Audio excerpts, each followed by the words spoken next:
네, 이 내란의 근저에는 뭐가 있을까요? 왜 내란을 일으켰을까요?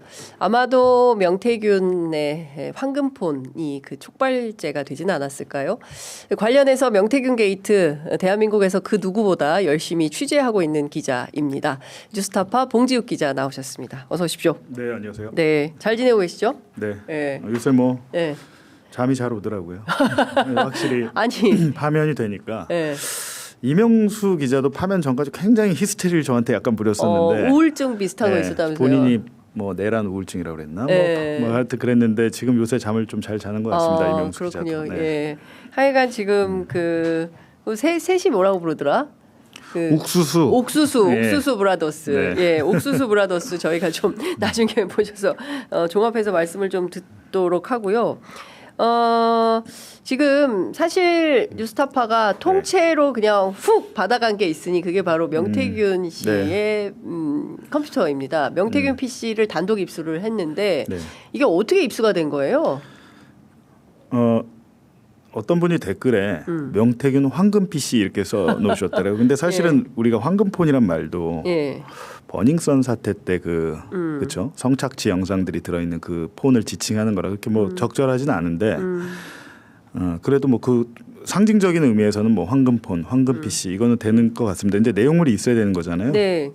근데 저희가 이제 이거를 이제 지난해 9월 30일에 강혜경 씨 자택 압수수색을 하면서 검찰이 압수를 했고요. 그쵸. 검찰청에 6개월 넘게 있다가 지난 3월 26일에 이제 돌려준 거죠, 강혜경 씨한테. 근데 이것은 이제 강혜경 씨의 PC는 아니고 명태균 씨가 지역구 사무실에서 사용하던 그쵸. 명태균 PC인데 갖다 버리라, 폐기를 하라고 지시를 했는데 강혜경 씨가 안 버리고 그대로 자택에 보관하고 있었던 거죠. 네. 그러니까 보관 중이던 PC를 그 검찰로부터 환불을 받아서 돌려받아서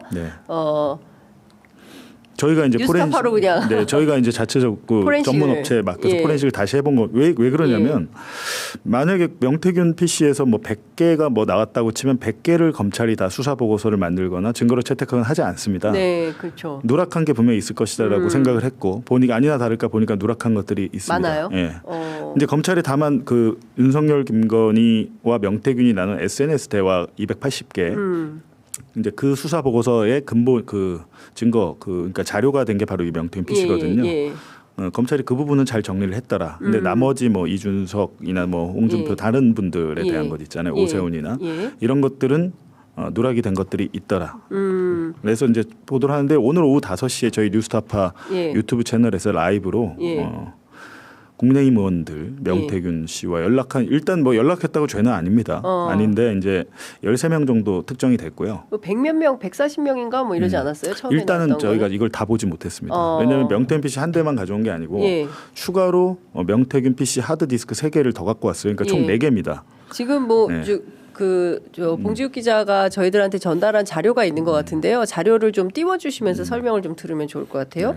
그러니까 추가로 3개가 더 와서 하드디스크가 지금 보시는 이 그림에 이제 하드디스크가 이제 위에 거 2개는 SSD라고 요즘 쓰는 거고 아래 거는 HDD라는 게 이게 저건 기계식 저장 장치여서 저게 사실은 중요한 게 HDD 기계식 저장 장치는 복원이 상당히 많이 됩니다. 지워도. 요즘 거는 휴대전화도 그렇고 노트북도 그렇고 특히 노트북은 한번 포맷을 하잖아요. 검찰이 그걸 포렌식해도 안 나옵니다. 한 번만 해도 깔끔하게 지우거든요. 그러니까 휘발성이 높은 거예요. 그 처리 속도가 빠른 대신에. 근데 예전에 기계식 저거는 자국이 이제 그야말로 아날로그식이어서 그 자국이 많이 남는 거죠. 그래서 이제 저 3번째 기계식 저거는 아직 결과가 아직 안 나왔고 위에 거 2개는 어느 정도 지금 반 정도 나왔는데 제가 오늘 오면서 하나 드렸는데 이준석 의원 그러니까요. 이 2021년도에 지금 여기 뭐 좀 작아서 잘 안 보이실 텐데 설명을 해주십시오. 2021년도에 이제 당 대표가 되잖아요. 근데 당 대표가 되기 전에 명태균 씨가 이제 이준석 의원과 관련한 당 대표 여론조사를 대선 조사에 끼워서 해줘요. 해줬는데 이제 그 당 대표 여론조사뿐만이 아니고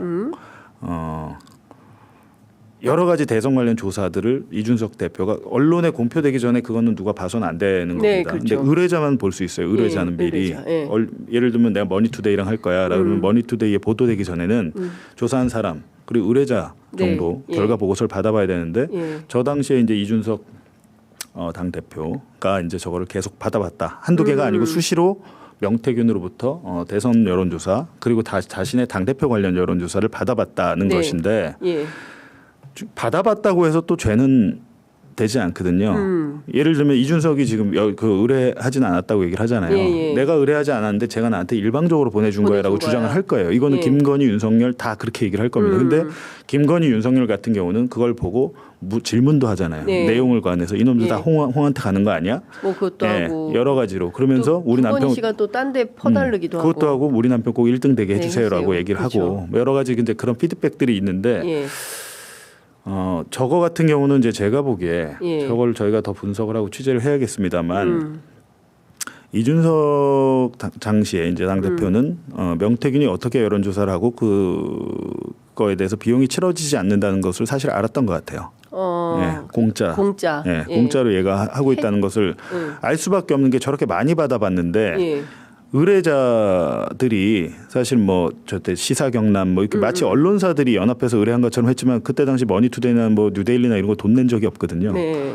사실은 명태균 씨가 그냥 위장을 한 거죠. 위장을 한 건데 그거에 대해서 이준석 보도만 해줘 이렇게. 예, 대표는 알았을 확률이 꽤 있습니다. 왜냐하면 많이 받아봤어요. 예. 그 지금도 굉장히 많이 나와 있네요. 예. 지금 많이 받아봤던 거기 때문에 예. 이제 2021년도에 명태균과 이준석의 카카오톡은 지금 처음 나온 겁니다. 그 서울시장 그러니까 최근에 이제 앞서 보도 나왔던 거는 지난해 총선 직전에 뭐 했던 거랄지 김영선 의원 관련해서 이기는 여론조사를 가져와라. 그렇죠. 라고 한 게 이제 2022년에 그 보궐선거 6월 보궐선거 직전인데 요거 같은 경우는 그 6월 이전에 예. 뭐 3월, 4월, 뭐 2월 이런 식으로 해가지고 쭉 2021년도 전반적으로 다 나오더라고요. 근데 어찌됐든 이준석 의원이 명태균과 에게로부터 여론조사 결과를 언론 보도되기 전에 네. 수시로 받아봤다는 사실 자체는 지금 여기서 확인이 되는 거죠. 처음으로 되는 예. 거다. 그 오늘 아침에 강혜경 씨도 그 MBC 라디오 출연해가지고 이 얘기를 했는데 네. 이걸 보면 2021년 5월 15일에 파일이 여러 차례 가고 뭐 사진도 가고. 그러니까 5월 15일에, 네. 그러니까 5월 16일에 발표될 여론조사다. 네.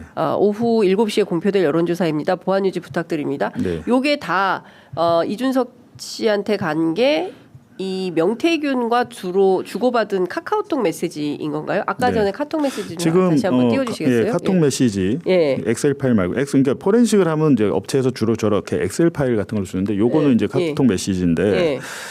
2021년 5월 1일 전국 정기 4차 이거는 이제 대선 후보 조사였던 것 같아요. 근데 예. 여기에 이제 당대표 국민의힘 당대표 경선에 대해서도 있었던 것 같고 내일 오후 그러니까 5월 15일에 3시 2분에 보내잖아요. 내일 네. 오후 7시에 공표될 여론조사입니다라고 보안 유지 부탁드립니다. 이게 지금 예. 원래 조사는 안 되는데 준 거라 보안 유지 부탁드립니다. 요거를 보고 이제 예.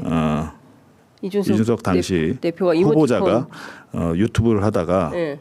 뭐 내일 뭐 피자 예. 먹으면서 했다는 피자 내일 뭐 먹으면서 발표될 거야. 내일 뭐 깜짝 놀랄 일이 있을 거야. 여론조사 발표될 뭐라고 그랬더라. 거야. 뭐 지구가 멸망한다 그랬나. 뭐 하여튼 그래요? 뭐 그런 식으로 뭐 예. 내용은 얘기하지 못하면서 굉장히 흥분하는 모습을 보였잖아요. 맞아요. 근데 그 전날에 이렇게 명태균 네. 씨가 야 네가 보내준 1등했다. 아. 명태균 씨는 이런 걸 왜 하냐면 나는 처음엔 명태균 씨가 무슨 주술사 같이 처음에 소문이 났었죠. 기사도 그렇고 약간 신기가 본인이 그래서 있다거나 굉장히 화를 냈죠. 역술인 뭐 이렇게 돼 있는데 그런 뉘앙스는 좀 있어요. 말하신 거 자체가 도사 같은 느낌은 있는데 역술인 아니고요. 왜 역술인이 아니냐면 본인이 이렇게 데이터로 얘기한다고 하거든요. 그것 때문에 내가 김종인이 나를 좋아하고 나한테 의지한 거야라고 말하는 거고 실질적으로 그랬던 것 같아요. 예. 아니 그 얘기했어요. 저한테도 21세기에 누가 쌀점을 쳐 다 여론조사제를 치지 농담 삼아 얘기를 했는데 데이터로 얘기를 하죠. 그러니까 이렇게 해서 이준석이 1등이 되게 사실은 초반에 저 때는 다 뭐 나경원 얘기도 많이 있고 그랬는데 예, 맞아요. 1등 여론조사가 뭐 그 여론에 맞고 언론에 발표가 되고 하면 그게 일종의 추세를 만드는 건 분명히 있거든요. 경향성을 밴드웨건 효과 뭐 이런 게 그렇죠. 있잖아요. 그러니까 막 편승해가지고 근데 그런 것에 대해서 굉장히 능한 분이었다. 명태균 씨는 합법적인 틀 내에서 보면 그거는 굉장히 큰 훌륭한 선거 컨설턴트일 수도 있는데 그 선을 넘어서 뭐 수치를 조작한 거다 하면 이건 범죄가 되는 거죠. 그렇겠죠. 그 실제로 보니까 이 카카오톡 PC에서 나온 내용인데 이준석 돌풍 끝까지 지지층서 49.9% 격차 더 벌려 머니투데이 기사가 나온 거예요. 그러니까 이게 종합을 해보면 이 이준석 대표는 처음에 명태균 대표하고 자기는 아는 사이가 아니다. 잘 모르는 사람이다. 그리고 상당히 이제 서먹서먹한 사이인 것처럼 했으나 실제로는 오래된 사이이고 오랫동안 여론조사 보고서를 주고받는 관계였다. 이런 게 입증이 되는 자료이네요. 그렇죠. 요거는 아마 이제 본인이 또 해명을 할 텐데 네. 저는 사실 여기서 저희는 더 나아가서 이걸 정말 공짜로 해줬을까? 대납 왜냐면 오세훈 홍준표의 경우에는 대납자들이 지금 지목이 됐잖아요. 그렇죠. 예. 대납자가 있는 것 같습니다. 아, 이거에 대해서 뭐 대납자가 있는 것 같습니까? 네, 고의든 저희는 모르겠지만 오늘 예. 뭐 강영희 씨도 현금 뭉치로 뭐 명시가 돈을 갖다 줬다라고 얘기를 하잖아요. 맞아요. 예. 근데 구체적으로 누군지가 특정이 되고 그분도 나와요 카카오톡에. 이름이 나옵니까? 네. 근데 그런 것들에 대해서 좀 더 취재를 해서 한 명입니까? 네, 일단 한 명. 일단 한 명이 확인이 되고. 예, 그러니까 이준석의 사람이 아니고 여론조사 기관일 수도 있습니다. 보니까 기관도 하나 나오더라고요. 기관? 네, 그러니까 어떤 공공기관? 하여튼 뭐 말씀드리긴 그런데 정확히 더 확인을 해보고 예. 오늘 아침에 보니까 저희가 여러 가지로 저희 팀에서 찾아보니까 예. 의심되는 지점들이 있어서 그 부분은 더 취재해서 하고 오늘